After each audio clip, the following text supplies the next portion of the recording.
বিসমিল্লাহির রহমানির রহিম। রাব্বি আউযু বিকা মিন হামাযাতিশ শায়াতিন ওয়া আউযু বিকা রাব্বি আয়াহদুরুন।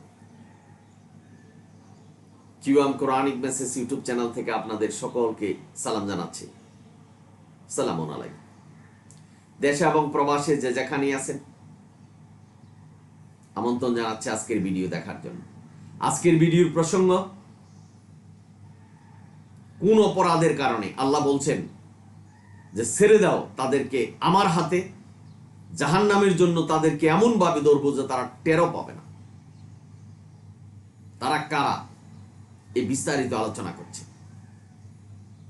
কোরআন ভিত্তিক আলোচনা করছি, তুলনামূলক আলোচনা করছি। সূরা কলম ৪৪ নম্বর আয়াত আল্লাহ বলছেন, যারা কোরআনের অস্বীকার করে তাদেরকে ছেড়ে দাও আমার হাতে, এই জাহান্নামের জন্য ক্রমে ক্রমে তাদেরকে এমন ভাবে ধরবো যে তারা টেরও পাবে না। সুস্পষ্ট আয়াত। এখানে আল্লাহ সুস্পষ্ট ভাবে বুঝাচ্ছেন যে কেবল কোরআনই মানতে হবে, কোরআনের নির্দেশনাই মানতে হবে।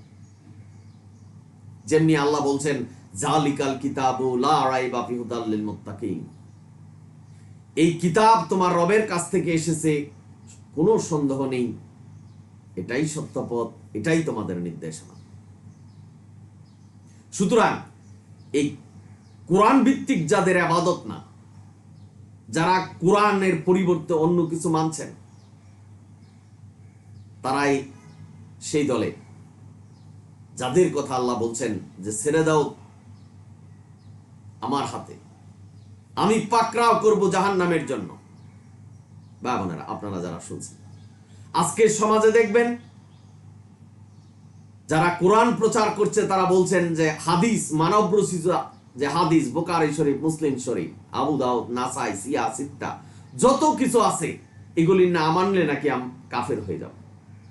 অথচ আল্লাহর কথাকে পরিবর্তন করে এই কাফেরের কথা বলছেন, যেটা আল্লাহ সূরা মায়দার ৪৪ নম্বর আয়াতে বলছেন যে কোরআন থেকে যারা বিচার করে না তারা নিশ্চিত কাফের। আর আজকের সমাজে শুনবেন যে মোল্লারা বলছেন যে হাদিস না মানলে কাফের হয়ে যেতে হবে। এটা নাকি ফিতনা, নতুন ফিতনা নাকি ছড়াচ্ছে। যারা কোরআন মানছেন, যারা কোরআনের কথা বলছেন, তারা নাকি নতুন ফিতনা ছড়াচ্ছে। তাদের কথাই বলা হয়েছে যে তারাই কোরআনের অস্বীকারী, ছেড়ে দাও আমার হাতে, ক্রমান্বয়ে এই জাহান্নামের জন্য তাদেরকে এমন ভাবে পাকড়াও করব তারা টেরও পাবে না। আজকের সমাজে ঘুরে দেখেন, আল্লাহ যে কোরআনে বলছেন যে অধিকাংশ মানুষ জাহান্নামে যাবে, আপনি নিজেও আল্লাহর এই আয়াতের সত্যতা প্রমাণ করতে পারবেন যে সমাজে কটা মানুষ জাহান্নামে যাবে আর কটা মানুষ জান্নাতে যাবে। একটু বিবেচনা করে দেখুন। তারাই কোরআনের অস্বীকারী, যারা কোরআনের পরিবর্তে মানব রচিত হাদিস মানছেন। কারণ সূরা বাকারার ৪২ নম্বর আয়াতে আল্লাহ বলছেন যে সত্যকে মিথ্যার সাথে মিশ্রিত করা যাবে না। সত্য কোনটা? সূরা আনামের ১৫৩ নম্বর আয়াত কোরআনকেই সত্য পথ বলেছেন আল্লাহ। সুতরাং এই কোরআন, এই সত্য পথের সাথে যদি মিথ্যা পথ মিশ্রিত করেন তাহলেও কোরআনের অস্বীকারী হবেন। আল্লাহ তাদের কথাই বলছেন যে ছেড়ে দাও আমার হাতে, এমন ভাবে পাকড়াও করব জাহান্নামের জন্য যে তারা টেরও পাবে না। আজকের সমাজে দেখেন, বিত্তশালী ধন সম্পদ যাদের আছে, যাদের গলার আওয়াজ বড়, এবং যারা মিথ্যা প্রচার করছেন, ওয়াজ নসিহত করছেন, টাকা পয়সা নিচ্ছেন, ধর্মকে ব্যবসা হিসাবে বেছে নিয়েছেন, ধর্মকে ব্যবসা হিসাবে পুঁজি বানাচ্ছেন, তাদের কথাই বলা হয়েছে। ভাই বোনেরা, আপনারা যারা দেখবেন, শুনবেন, আজকে সমাজে কোরআনকে মিথ্যা বানিয়ে, কোরআনের আয়াতকে গোপন করে হাদিস প্রচার করছেন। হাদিস না মানলে কাফের হয়ে যেতে হবে মানুষকে এইভাবে প্রচার করছেন। তারাই কোরআনের অস্বীকারী। যে কথা আল্লাহ বলছেন যে ছেড়ে দাও তাদেরকে আমার হাতে। ভাই বোনেরা, আপনারা যারা শুনছেন, সূরা কাহফের ২৭ নম্বর আয়াতে বলছেন কোরআনের একটা অক্ষর পরিবর্তন করা যাবে না। কোরআনের আয়াতের পরিবর্তন করছেন। কোরআন দিয়ে তারা বুঝাচ্ছেন যে কোরআনও মানতে হবে, মানব রচিত হাদিসও মানতে হবে। আল্লাহ বলছেন আমি যে কথা কোরআনে বলিনি সেটা যদি প্রচার করা হয়, প্রসার করা হয়, তারা জাহান্নামী। ভাই বোনেরা, আপনারা যারা শুনছেন, যাদের ধন সম্পদ আছে, ভোগ বিলাসে জীবন অতিবাহিত করছে, তারা মনে করছে যে আমাদের এই ধন সম্পদ আল্লাহ দিয়েছে। এই ধন সম্পদ আপনি সঠিকভাবে যদি ব্যবহার না করেন, তাহলে এই ধন সম্পদ আপনার কাল হয়ে দাঁড়াবে। ভাই বোনেরা, আপনারা যারা শুনছেন, যারা কোরআনে নেই এমন কথা বলছেন, তারাই কোরআনের অস্বীকারী। ভাই বোনেরা, অসংখ্য ভুয়া হাদিস এই সমাজে প্রচলিত। এমন ভাবে এই হাদিসকে প্রচার করছেন যে হাদিস না মানলে জাহান্নামে যেতে হবে। আল্লাহ কি কোরআনে কোনো এই ধরনের আয়াত নাজিল করেছেন যে কোরআন ছাড়া মানব রচিত হাদিস মানতে হবে? না সালামুন আলা মুহাম্মদ জীবদ্দশা এই বুখারী শরীফ, মুসলিম শরীফ সম্পর্কে জানতেন? আজকের সমাজে প্রচার করছেন যে মানব রচিত হাদিস, যেটা কোরআনে নেই সেটা হাদিস বর্ণনা করেছেন। এটা তো চিন্তা করতে হবে যে এটা কিভাবে সম্ভব। তারাই বলছেন যে হাদিস কোরআনের ব্যাখ্যা। তো কোরআনে যেটা নেই সেটা কিভাবে ব্যাখ্যা করলেন হাদিস? এই হাদিস, মানব রচিত হাদিস যারা মানছেন তারাই কোরআনের অস্বীকার করে। নামাজ, রোজা, হজ, যাকাত সব কিছু আজকের সমাজে একটু বিবেচনা করে দেখবেন হাদিস থেকে নিচ্ছেন, কোরআন থেকে নিচ্ছেন না। কোরআন যে পূর্ণাঙ্গ কিতাব, এই কথাটাকে অস্বীকার করলেন আল্লাহর এই কথা। দুনিয়াতে এমন কোন ব্যক্তি আছেন যে কোরআনের কোন আয়াতে বলা হয়েছে যে 2.5% সাদাকা করতে হবে? আর এই যাকাতের কথা বলছেন, যাকাত তো শুদ্ধ হওয়া। শুদ্ধ হওয়া দিবেন কিভাবে?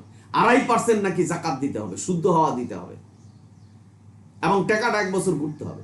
এই ধরনের নির্দেশনা কোরআন দিয়েছে। তার মানে এই ধরনের কথা যারা বলছেন, লাহুয়াল হাদিস যারা মানছেন, তারাই কোরআনের অস্বীকারী।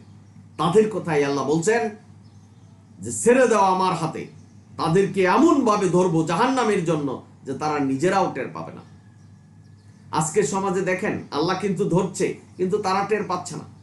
ক্রমান্বয়ে এই প্রচলিত সমাজে হাদিসের প্রচলন এমন ভাবে হচ্ছে যে আপনি যদি কোরআনের কথা বলেন, তারা খেপে যাবে, বলবেন যে আপনি মূর্খ, কোরআন বুঝেন না, কি বলছেন?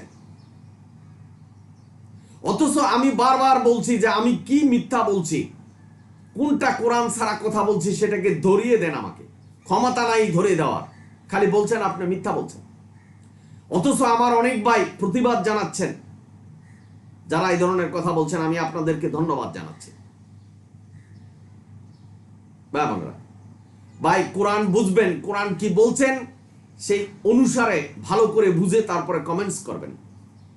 আমাকে আপনি গালাগালিজ করবেন, যা কিছু তাই করবেন, আমি কিছু মনে করব না, কিন্তু আল্লাহর বিরুদ্ধে যদি যায়, কোরআনের বিরুদ্ধে যদি যায়, তাহলে আপনাকে জাহান্নামে যেতে হবে, এই কথাটাও মনে রাখবেন।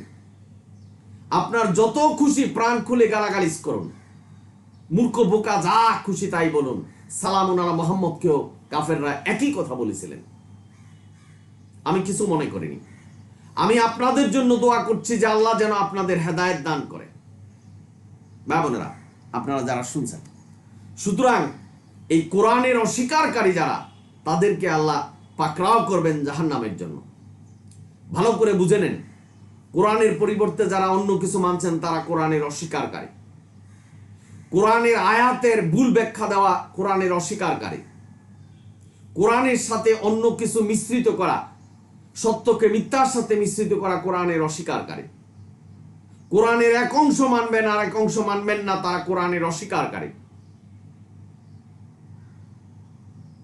ভাই বোনেরা, আপনারা যারা শুনছেন, কোরআন থেকে যারা প্রচার করে না, কোরআন থেকে যারা জীবন প্রতিষ্ঠা করে না, সূরা মায়েদার 44 নম্বর আয়াত অনুসারে তারা কোরআনের অস্বীকারী। কোরআনের একটা অক্ষর পরিবর্তন করা যাবে না। যদি কেউ পরিবর্তন করে, আল্লাহ যা বলছেন সেটার ভুল ব্যাখ্যা দিয়ে মানুষকে প্রচার করে তারা কোরআনের অস্বীকারী। ধর্মকে যারা ব্যবসা হিসাবে নিচ্ছেন তারা কোরআনের অস্বীকারী। সুতরাং ভাই বোনেরা বুঝতে পারছেন, আল্লাহ বলছেন তাদেরকে ছেড়ে দাও আমার হাতে, জাহান্নামের জন্য ক্রমে ক্রমে এমন ভাবে ধরবো যে তারা টেরও পাবে না। আজকের সমাজে মানুষ কিন্তু টের পাচ্ছে না। যারা কোরআনের অস্বীকারী হচ্ছে, কোরআন ছেড়ে অন্য কিছু মানছেন, বুয়া পীর মানছেন, মাজার মারছেন, নিজস্ব মতবাদের উপরে আছে, এই কোরআন থেকে বিভাজিত হচ্ছে, দলে উপদলে বিভক্ত হচ্ছেন, তারাই কোরআনের অস্বীকারী। কারণ আল্লাহ বলছেন যে কোরআনের রজ্জু শক্ত করে ধরো, সূরা ইমরানের 103 নম্বর আয়াত। ছেড়ে দিলাম, ছেড়ে দিয়ে বুখারী শরীফ, মুসলিম শরীফ এগুলি মানছেন, তারাই কোরআনের অস্বীকারী। তাদেরকেই বলা হচ্ছে যে ছেড়ে দাও আমার হাতে, এমন ভাবে ধরবো জাহান্নামের জন্য যা তারা টেরও পাবে না। সুতরাং ভাই বোনেরা, আপনারা যারা কোরআন মানছেন এবং যারা মানছেন না, সকলকে বলছেন, যারা মানছেন না আসুন ফিরে আসে, তওবা করি এবং কোরআনকেই মানি। কোরআনই একমাত্র হুকুম বিধান আল্লাহ দিয়েছেন, সেটাই আমাদের মানতে হবে। বা বোনেরা, আপনারা যারা শুনছেন, সুতরাং এখানে আল্লাহ সুস্পষ্ট বলছেন কোরআনই মানতে হবে। অনেক আয়াতে, অসংখ্য আয়াতে বলছেন কোরআনই মানতে হবে। শয়তান কিন্তু অনেককে ধরে ফেলছেন, কোরআনের কথা বললে তারা খেপে যাচ্ছেন। শয়তান তাদেরকে এমন ভাবে ধরছে যে জাহান্নাম পর্যন্ত নিয়ে যাবে। কারণ তারা আউযুবিল্লাহি মিনাশ শাইতানির রাজিম বলে শয়তান তাড়াচ্ছে। এটা দেশীয় পিস্তল, এই পিস্তলে শয়তান মারা যাবে না। আল্লাহর সেই সুপারসনিক পিস্তল লাগবে শয়তান তাড়াতে। রাব্বি আউযুবিকা মিন হামাযাতিশ শায়াতিন ওয়া আউযুবিকা রাব্বি আয়াদুরুম, এই দোয়া যদি না পড়ে তাহলে শয়তান যাবে না, আর কোরআনের কথা বললে তারা খেপে যাবে। এটাই সত্য। কোরআন বলছেন কোরআনের অস্বীকারী যারা, তাদেরকে আল্লাহ ধরবেন জাহান্নামের জন্য, তারা টেরও পাবেন না। সুতরাং আমি বলছি ভাই যে কোরআনের অস্বীকারী কারা? কোরআন থেকে জীবন প্রতিষ্ঠা করবেন না কোরআনের অস্বীকারী। কোরআনে যে হুকুম বিধান দিয়েছেন সেটাই আপনি মানলেন না, কোরআনের অস্বীকারী। একমাত্র কোরআনকে মানলেন না, আপনি কোরআনের অস্বীকারী। আপনি কোরআনও মানলেন, হাদিস, মানবরচিত হাদিসও মানলেন, তারাও কোরআনের অস্বীকারী। কারণ আল্লাহ বলছেন কোরআনের এক অংশ মানবো আর এক অংশ মানবো না। ভাই বোনেরা, সমাজটাকে একটু ঘুরে দেখুন, কি করছে মানুষ। আল্লাহ যে বলছেন যে অধিকাংশ মানুষ জাহান্নামে যাবে, আপনি কি সেই কথার সত্যতা পাবেন? আপনি একটু ঘুরে দেখুন সমাজটা। পরিশেষে আমি বলতে চাচ্ছি যে কোরআনই মানতে হবে। আল্লাহ কিন্তু অসংখ্য আয়াতে অসংখ্য ভাবে উদাহরণ দিয়েছে যে কোরআনই মানতে হবে, কোরআনের বাইরে যাওয়া যাবে না। কেউ যদি ইনকাউন্টার দিতে পারেন যে কোরআনে এমন কোন আয়াত আছে যে আয়াতে বলছেন যে কোরআন ছাড়া অন্য কিছু মানা যাবে, এমন কি কোন আয়াত আছে যেটা সালামুন আলা মুহাম্মদকে বলছেন যে তুমিও হুকুম বিধান দিতে পারবে? নবীকে যদি হুকুমদাতা বানান তাহলে কোরআনের অস্বীকারী হবেন।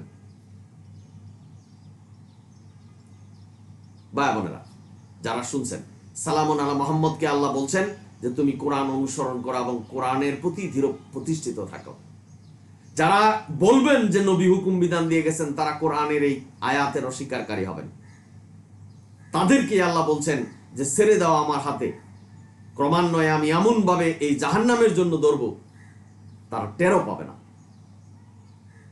টেরও পাচ্ছে না। যার যার মতো করে ধর্ম প্রচার করছেন, কোরআন থেকে বিভাজিত হয়ে ধর্ম প্রচার করছেন, নিজস্ব হুকুম বিধানের উপরে জীবন প্রতিষ্ঠা করছেন। যেখানে আল্লাহ সূরা হজের ৭১ নম্বর আয়াতে বলছেন যার সনদ নেই, যার দলিল নেই, সেটাকে অনুসরণ করা যাবে না। আল্লাহ বলছেন কুতিলাল খাররাসুল, অনুমান ভিত্তিক ইবাদত যারা করে তারা ধ্বংস হোক। ধ্বংস হোক মানে কি? জাহান্নামে যাবে। সুতরাং ভাই বোনেরা, আশা করি বুঝতে পারছেন যে কোরআনের অস্বীকারী কারা, এবং তাদের কথাই আল্লাহ বলছেন ছেড়ে দাও আমার হাতে। অর্থাৎ এখানে কিন্তু আল্লাহ বলছেন যারা কোরআন মানে না, কোরআন থেকে বাইরে চলে গেছেন, আমাদের বিচার করার কোনো প্রয়োজন নেই, আমরা তাদেরকে হত্যা করার কোনো প্রয়োজন নেই। তাদের সাথে ঝগড়া বিবাদ করার কোনো প্রয়োজন নেই। আল্লাহ বলছেন ছেড়ে দাও আমার হাতে, আমি জাহান্নামের জন্য তাদেরকে এমন ভাবে ধরব যে তারা নিজেরাও টের পাবে না। সুতরাং ভাই, এটাও আল্লাহ এখানে বুঝাচ্ছেন যে যারা কোরআন মানে না, শান্তিপূর্ণভাবে যদি তাদেরকে বলতে পারেন বলুন, কারণ ধর্মের ব্যাপারে কোনো জোর আপত্তি নেই। আল্লাহ জান্নাত জাহান্নাম রেখেছেন মানুষ এবং জিনদের জন্য। এই অধিকাংশ মানুষ জাহান্নামে যাবে এই প্রচলিত সমাজে। ভাই বোনেরা, আপনারা যারা শুনছেন, সুতরাং কোরআনের অস্বীকারী যেন আমরা কোনো অবস্থাতে না হই। কোন কারণে আমরা কোরআনের অস্বীকারী হচ্ছে, এই বিবেচনা আমাদের করতে হবে। কোরআন থেকে জীবন প্রতিষ্ঠা করুন। আল্লাহর হুকুম বিধান যেভাবে মুহকাম আয়াত কোরআনে দিয়েছে সেটাই আমরা অনুসরণ করি, তাহলে কোরআনের অস্বীকারী হব না। এই কোরআনের পরিবর্তে যদি অন্য কিছু মানি, কোরআনের যে ইবাদত, সেই ইবাদত ছাড়া যদি বাইরের কোনো ইবাদত করি, অনুমান ভিত্তিক ইবাদত করি, তা কোরআনের অস্বীকারী হব। আশা করি বুঝতে পেরেছেন। আপনারা সকলেই ভালো থাকুন, সুন্দর থাকুন, কোরআনের পথে থাকুন। আমি আপনাদের জন্য দোয়া করছি, আমার জন্য একটু দোয়া করবেন, আমি যেন কোরআনের সত্য কথাগুলি আপনাদের কাছে প্রচার করতে পারি। মানুষকে কি বললো, কি গালাগালিজ করলো, এতে আমি কিছু মনে করি না, তবে কোরআনের বিরুদ্ধে যেন গালাগালিজ না যায়, এই বিষয়টা আপনারা একটু লক্ষ্য রাখবেন। যদি ভিডিও ভালো লাগে সাবস্ক্রাইব এবং শেয়ার করবেন। আলহামদুলিল্লাহ রাব্বিল আলামিন। সালামুন আলাইকুম।